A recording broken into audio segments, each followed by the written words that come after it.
নমস্কার বন্ধুরা, আমি দোলন আমার ইউটিউব চ্যানেলে আপনাদের সবাইকে স্বাগত জানাই। আজ আমি বাঁকুড়া বিষ্ণুপুরে এখানে ঘুরবো। তা আমাদের সাথে আছে বাবাইদা এখানকার লোকাল ছেলে। উনি আমাদের ঘুরে দেখাবেন যে কোথায় কি কি আছে। তা এখন আমি বাবাইদার কাছ থেকে জেনে নেবো যে কোথায় কি কি আছে। বিষ্ণুপুর আসলে আপনারা ট্রেনেও আসতে পারেন অথবা বাসেও আসতে পারেন। আমরা ট্রেনে করেই এসেছি। এটা হলো বিষ্ণুপুর বাস স্ট্যান্ড। আপনারা চাইলে কলকাতা থেকে ও দুর্গাপুর থেকে বাসে করেও আসতে পারেন। প্রতিদিন প্রচুর বাস আসে বিষ্ণুপুর। আপনারা বিষ্ণুপুর স্টেশন বা বাস স্ট্যান্ডের কাছে প্রচুর লজ বা হোটেল পেয়ে যাবেন। বাবাইদা কোথায় কোথায় ঘুরবো আমরা সেটা একটু বলে দিলে খুব ভালো হতো। মঞ্চ আছে, মদনমোহন মন্দির, চিহ্নমস্তা, রাজদরবার, আর আপনার লালবাগ, সর্বমঙ্গলা মন্দির, জোরবাংলা, মা মিন্ময়ী, তারপরে ছোট পাথরের গেট, বড় পাথরের গেট, আর আপনার আরো মন্দির আছে। তো বাবাইদা বলে দিল কোথায় কোথায় ঘুরবো, অনেক জায়গা ঘুরবো। তো সাথে থাকুন আর দেখতে থাকুন, আমার ব্লগটা স্কিপ করবেন না, পুরো ভিডিওটা দেখতে থাকুন। বন্ধুরা, প্রথমে চলে এসেছি আমি বিষ্ণুপুরের রাসমঞ্চতে। এখানে টিকিট কেটে নিয়েছি। টিকিটের মূল্য ছিল 25 টাকা। একবার টিকিট কাটলে আপনারা দ্বিতীয়বার টিকিট কাটতে হবে না। প্রত্যেকটা মন্দির আপনি ঘুরতে পারবেন। পিরামিড আকৃতি এই মন্দিরটা 400 বছর পুরনো। এই মন্দিরে এখন আর কোনো ঠাকুর নেই, অন্যত্র সরিয়ে নেওয়া হয়েছে। মল্ল রাজার আমলে এই মন্দিরটি নির্মাণিত হয়েছিল।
মদনমোহন মন্দিরে।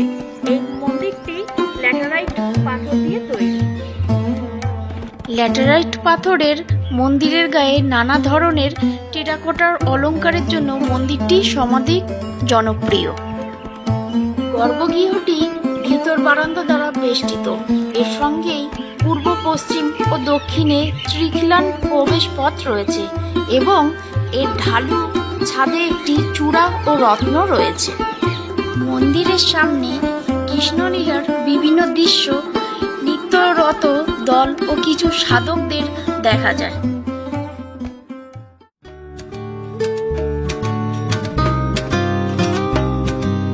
এই মন্দিরে রাধাকৃষ্ণ মূর্তি আছে এবং প্রতিদিন এই মন্দিরে পুজো করা হয়।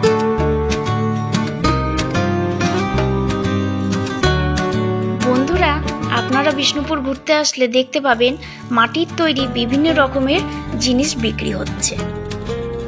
আপনারা চাইলে আপনাদের পছন্দের জিনিস এখান থেকে কিনে নিয়ে যেতে পারেন।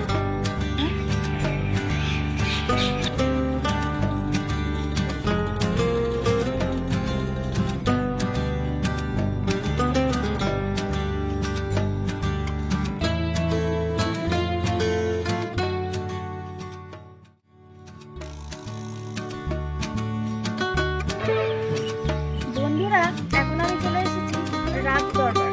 এইটা হলো ছোট পাথরের গেট।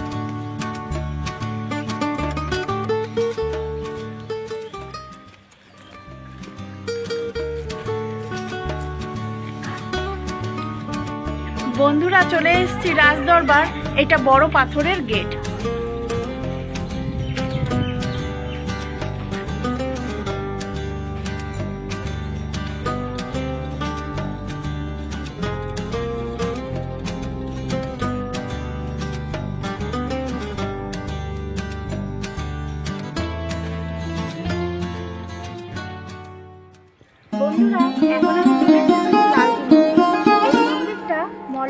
আমলে তৈরি।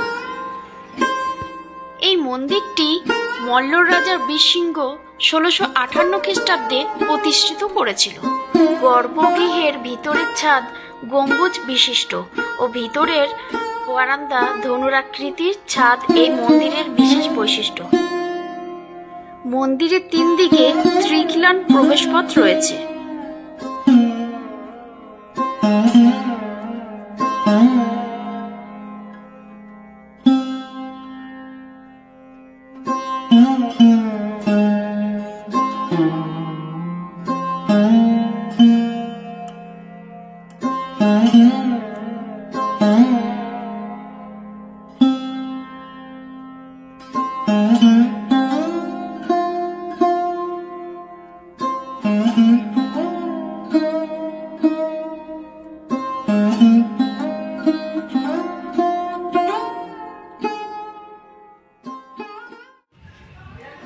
বন্ধুরা, এখন আমরা চলে এসেছি মৃন্ময়ী মাতার মন্দির।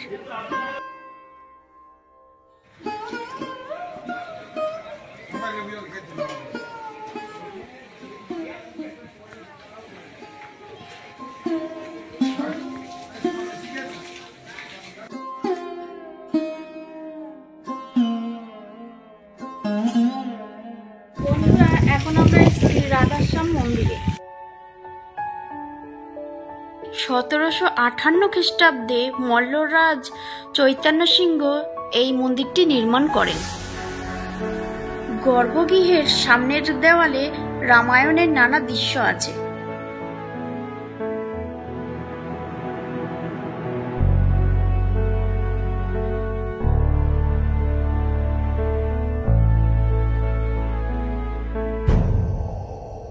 এই মন্দিরটি জোড়াবাংলা মন্দির। 1655 খ্রিস্টাব্দে রাজা প্রথম রঘুনাথ সিংহ এই মন্দিরটি নির্মাণ করেন। দুটি বড় দোচালা অনুদৈর্ঘ্যভাবে যুক্ত হয়ে মন্দিরটি গড়ে উঠেছে।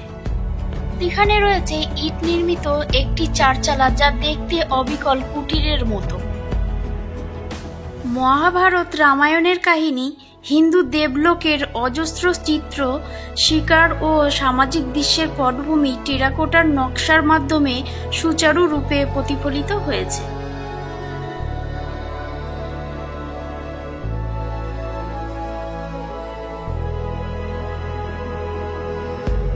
বন্ধুরা, এটা শ্যামরাই মন্দির।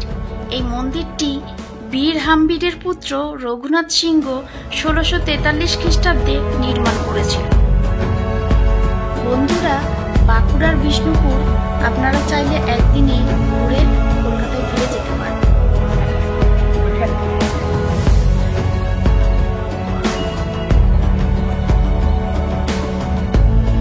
বন্ধুরা, এইটা হলো গুমঘর।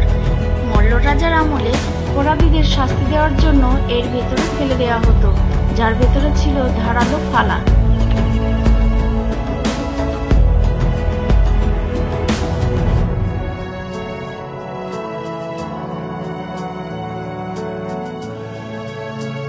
বন্ধুরা, এই জায়গাটা দেখতে পাচ্ছেন, এই জায়গাটার নাম লালবাগ।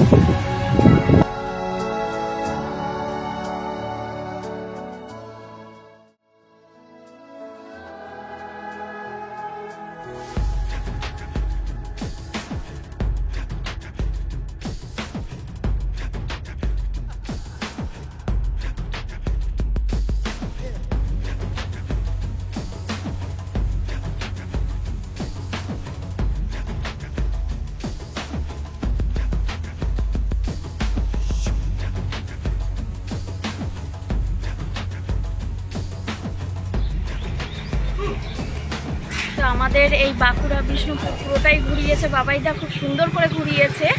আর আমাদের এখন স্টেশনে ছেড়ে দিল বাবাইদা। তো বাবাইদাকে ধন্যবাদ জানাই আমাদের এত সুন্দর করে ঘুরানোর জন্য। তো বাবাইদা, থ্যাংক ইউ। বাবাইদার ফোন নাম্বার আমার ডেসক্রিপশন বক্সে দেওয়া থাকবে।